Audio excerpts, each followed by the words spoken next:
One of my favourite Joko Beck stories, which repeat endlessly, is when a student would bring her their enlightenment experience or their profound insight, their yes moment, and offer it to her as a kind of looking for recognition. And she'd say something along the lines of, "Oh, that's lovely, dear. Now, how's your relationship with your mother at the moment?"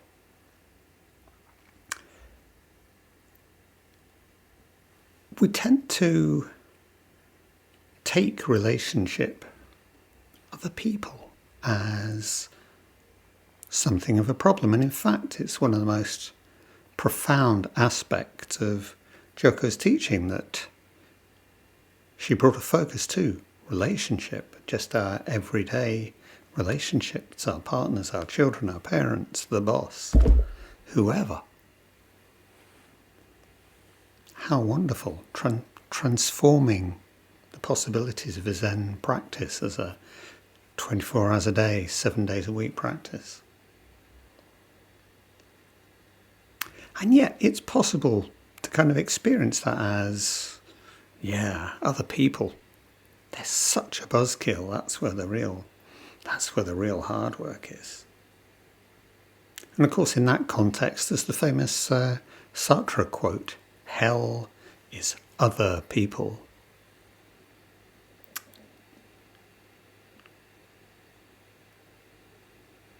And maybe we can stand that on its head. I mean, why do we have teachers? Because awakening is other people. And if awakening is other people, then maybe nirvana is other people as well. I mean, surely there are other people in nirvana.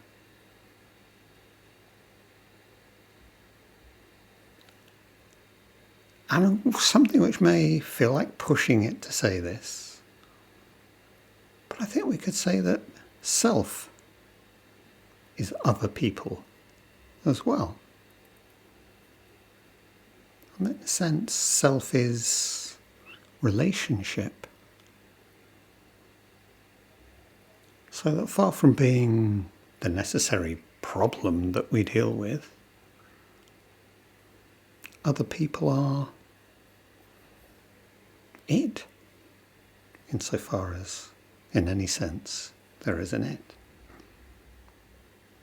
And by this I mean relationship as process, and specific relationships, but here I'm wanting to talk more about the process of relationship itself, and that's in very different ways, but kind of equally true, whether that's the person that we end up spending a lifetime with, or whether just the person that we exchange a glance or a smile with, a complete stranger that we pass on the street, never seen them before, never see them again.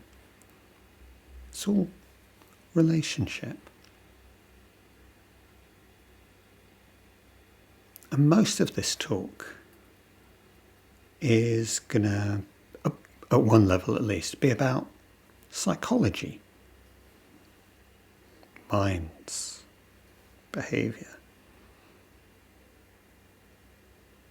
So I'm going to really push now. And I'm going to go, okay, take this as you find it.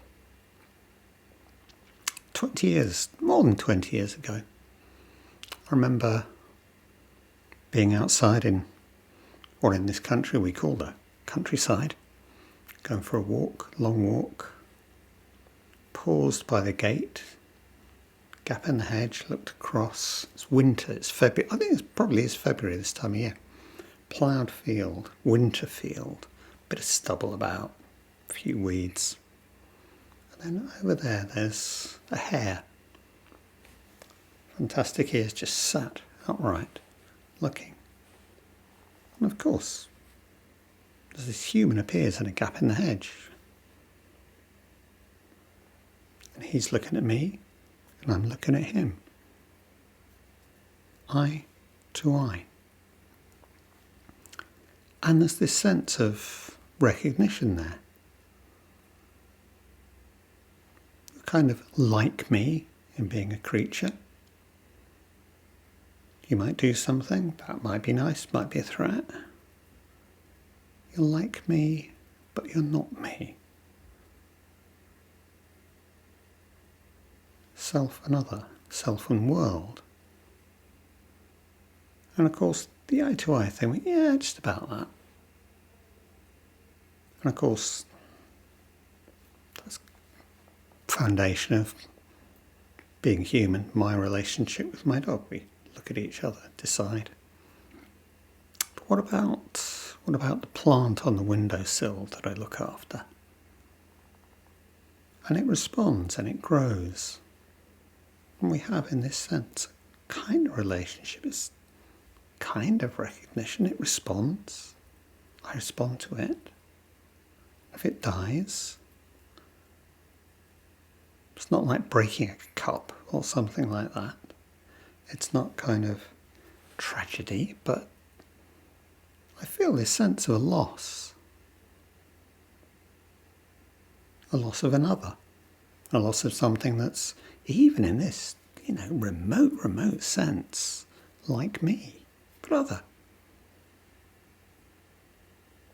Maybe we get something akin to that sense out in the forest or in a landscape.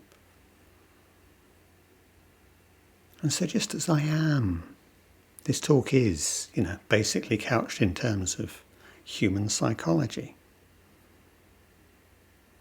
I want there to be this sense that it's not just functional like that. It's not, oh yes, this is a theory of how people work. It extends in different ways, different modes and registers. So I want to talk about recognition. I want to talk about relationship in a profoundly and deeply human sense. But that's not a human sense that excludes the animal, that excludes the vegetable, that excludes the mineral. Although in each case, it's going to be different. So the essence of this is some sense of mutuality. And I mean mutuality in quite a specific sense, because I'm wanting to contrast it with reciprocity. If you think about reciprocity, I do this, you do that. If I do this, well, I'll do that then. There's a kind of give and take balance between two things which are fundamentally separate. They enter into relationship.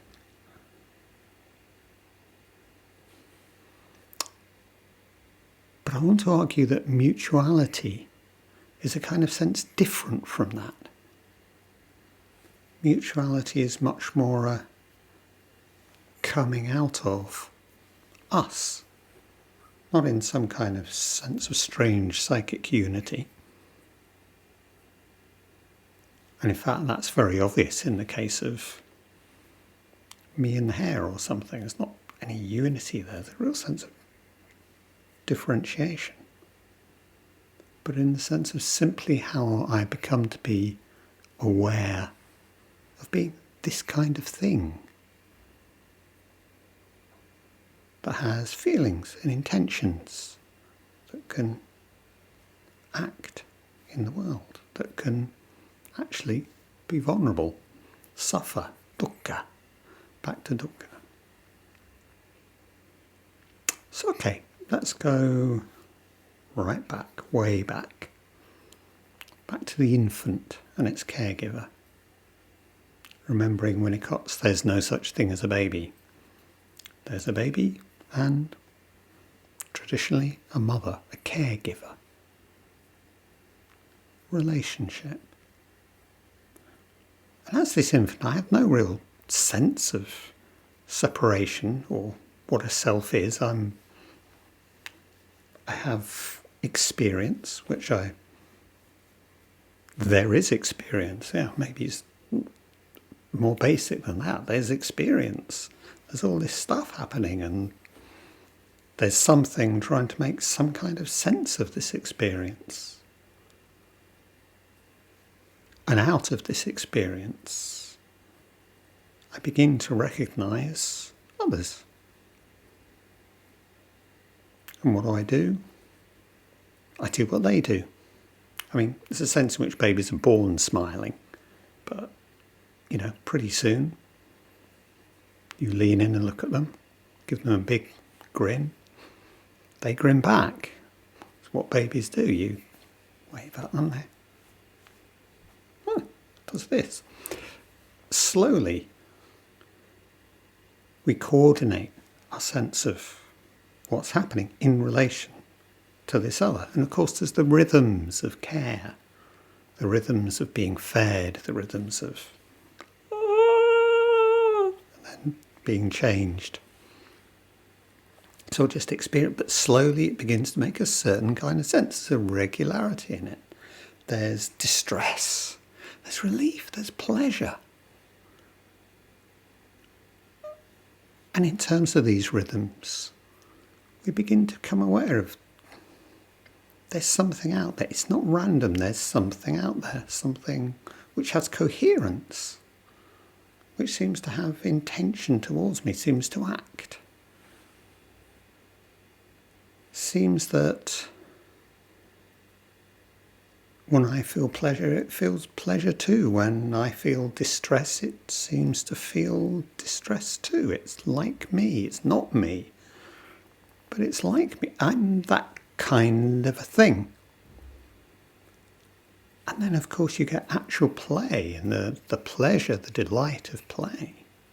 And that can be as simple as holding and rocking. Or it can be singing a song and learning to gurgle in response, or it could be playing peep-ho. Rhythms of absence and presence, literal rhythms, dum-de-dum, de-dum, de-dum. And pleasure. And soothing. And the relief of pain or fear or discomfort with pleasure. The return. And the psychoanalyst whose work I'm kind of referencing here, Jessica Benjamin, has this wonderful term of the rhythmic third about this process of coming into relationship, of coming into self, of coming to awareness of what it is to be this embodied being with feelings together with another. The sense of I as I emerges out of a field which is us, and Benjamin calls this field the rhythmic third because it's to do with this rhythm, well, all these different rhythms which are about pleasure and finding pleasure in each other and sharing pleasure and finding pleasure in the other's pleasure. And this pleasure being so strongly at the root of relationship and so strongly at coming to a sense of self is really of immense significance.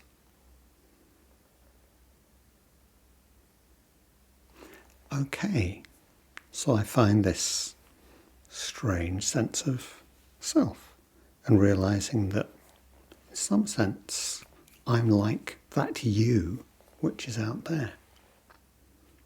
But of course there's the other dimension to otherness, because if you're truly another, you're not me. And so you feel differently, and you think differently, and you act differently. And I come to see that actually, sometimes you're really annoying. And actually, I come to see that sometimes you seem to find me strangely. I've kept you up all night, feeding, or not feeding, or whatever it is. And you seem to be really unaccountably freaked out by this. You know, what's going on? But you are. Or maybe for entirely separate reasons. I see you talking to somebody and clearly you're not right afterwards. You're not the same. And, even as a child, infant, I can tell that. What's going on? Problems. And so relationship isn't simply about this joyful sharing. The other side of this is the downside, that no, you are completely separate and we've fallen apart. You've shouted at me, I've been crying for 3 hours, whatever, just do something, fix me. I can't. And it's a problem. So what do? Well, I suppose, ideally as the parent you show, yeah, it's a problem, but it's not a problem. We can sort this. You go straight back into the rhythmic third. What's required here? And maybe we sing a song, or maybe we play a game, or maybe distract you in some other way, or maybe you do need changing. We just make a special fuss and show that you're there and loved. We offer attention. And then we're good. And this problem wasn't really a problem, it was an interruption. And in fact, because we find we can get over these problems, because we find we can proceed beyond rupture, we can repair after rupture, relationship becomes stronger. And I have an even stronger sense of that you are an other, separate from me, out there, but that we matter. You matter to me, and clearly I matter to you. And it's our mutual mattering and the care which that mutual mattering offers, which confirms us each to the other and confirms me to myself. I know that I exist because I know that I matter. And I matter to me because I matter to you. And of course that's a potential source of infinite problem, because if I don't get that sense, and I consistently don't get that sense, then, well, that's when we get all kinds of traumatic responses and all kinds of problems in my sense of what I am, in my sense of self. But if all goes well, we work through this hurt, we process it, we repair it. We find we're alike in being able to be hurt, we're alike in being vulnerable. And that this is what it is to be the self too.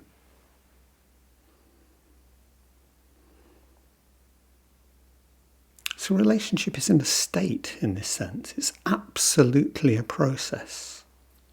And the recognition that's at the root of this, whether that's in the sharing of a song, in the sharing of a glance, in the telling of a joke, little key points, little anchor points. We know we're in the same space. So we're not in some kind of relationship which is like a legal contract or something. It's actually the opposite of that. It's actually because we know we can mess up, because we know we can get back together. It remains open and flexible, dynamic, we might say.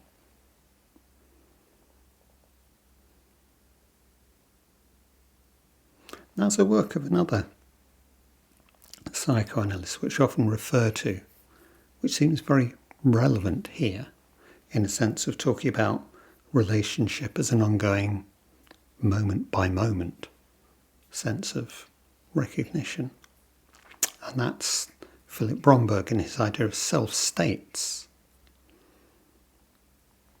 And Bromberg's really the analyst, and he's a working analyst rather than particularly a theory guy, of the idea actually our sense of self isn't continuous.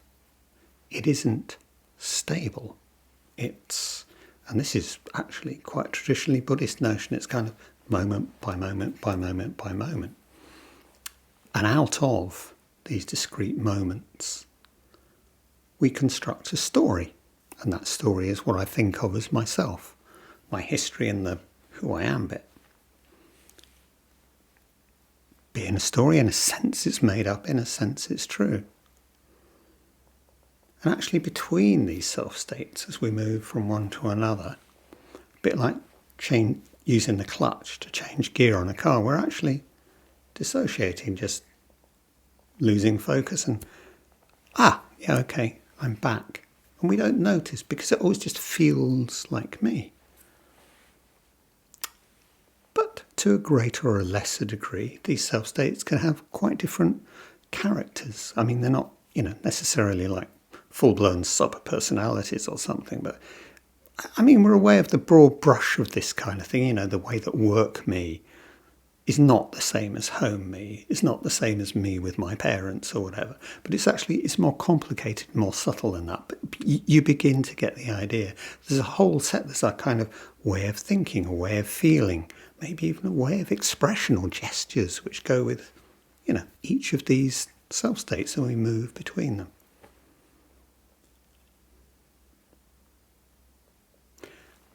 And these are sets of relationships. Sometimes, and this is kind of taking off on a bit of a riff, and I'm sure that Brombo will want to express this entirely differently, but it's maybe not entirely unhelpful to think of it in this way. To an extent, our self-states are completely unaware of each other. To an extent, they are. And sometimes they get on, and sometimes they don't. And again, we can be, kind of peripherally aware, because usually we're not aware of the difference in our self-states. We're just, it's all me. But to an extent, well, that clearly wasn't me. Why was I thinking like that? Why was I doing that? Or the bit of you, and we've talked about this a lot, the bit of you that you'd really rather wasn't there. Set of responses or whatever. Well, yeah. How did I find myself there? It's clearly a separate self-state. And it's not a question of trying to bring these all together into one, because we'll never be one thing. And that's a very Zen notion, a very Buddhist notion. We're all these things. But they can align better or align worse. They can contradict and fall over each other, or they can get along okay. And in a sense, this kind of internal set of relationships mirror the external set of relationships we have. And of course, how we get on with different people in the outside world relates strongly to how we get on with these different aspects of ourselves and how they align. And so if what ultimately unites us with the others on the outside world is this sense of embodied vulnerability that we share, this sense of the reality and possibility of dukkha, and the sharing of pleasure, the taking pleasure in each other's pleasure, then in a sense, exactly the same process happens within these kind of internal relationships we have, and the recognition we can offer those, not hiding from them, not ignoring them, not repressing them, not making them feel bad, but actually welcoming and recognizing. And just as with people in the outside world, some people we're happy with, some people we have to really keep an eye on. Relationship is multiple, and relationship isn't a recipe for, infinite happiness. It's complicated, it's real.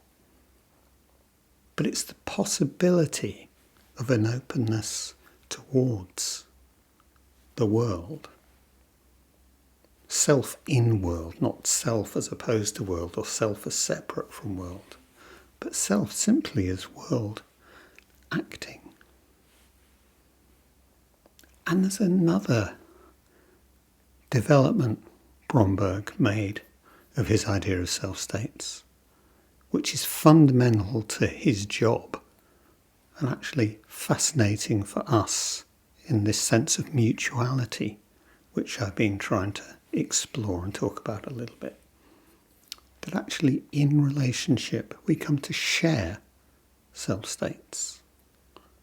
And that in a sense, that's a really important aspect of what mutual recognition is. And in analysis you might share it with a pun or a joke. Or on the street you might share it just, down the pub or something, just that eye contact with somebody that says, no, we're in the same space. Not just physical space, we're sharing this self-state because whatever's going on. This connection, sense of deeper connection and alignment. And Bromberg wants to take that in the, proper neurobiological sense of mirror neurons. Yeah, and I think that's probably true, but we don't have to go that far. And in our sense, what we're talking about is different aspects of not separate.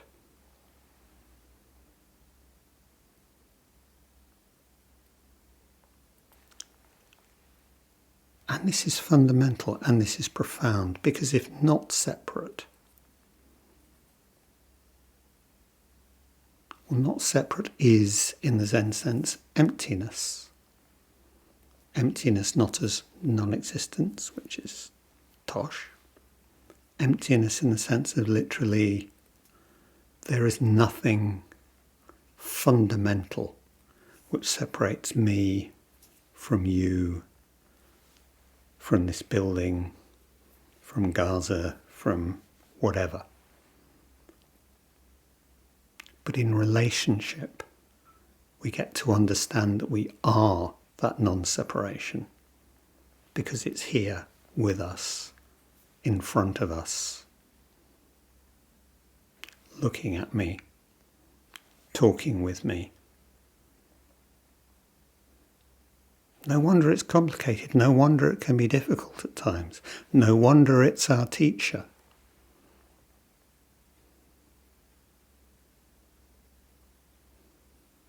So funnily enough, we're back where we started, with Joko. How's your relationship with your mother? How are we learning with this? Because, funnily enough, the resistance, yes, the sharing with, the sharing pleasure with, but also the resistance from, the otherness of the other. It's what opens the world, what opens reality to us, always. And this play, this rhythm of opening, falling down, rebuilding, moving on into possibility, the possibility of possibility itself, because this world is empty, because it is therefore not separate. The possible is possible.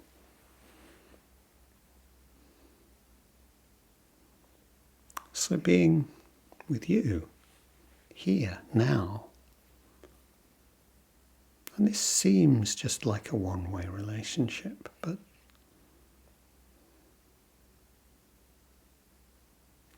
maybe it is and maybe it isn't. Bromberg himself actually talks about having a relationship with an author. A painter becomes my author, which in one sense is one way. But as I am a being in the world, as I act in the world, I take you and I give it back to the world in a slightly different form.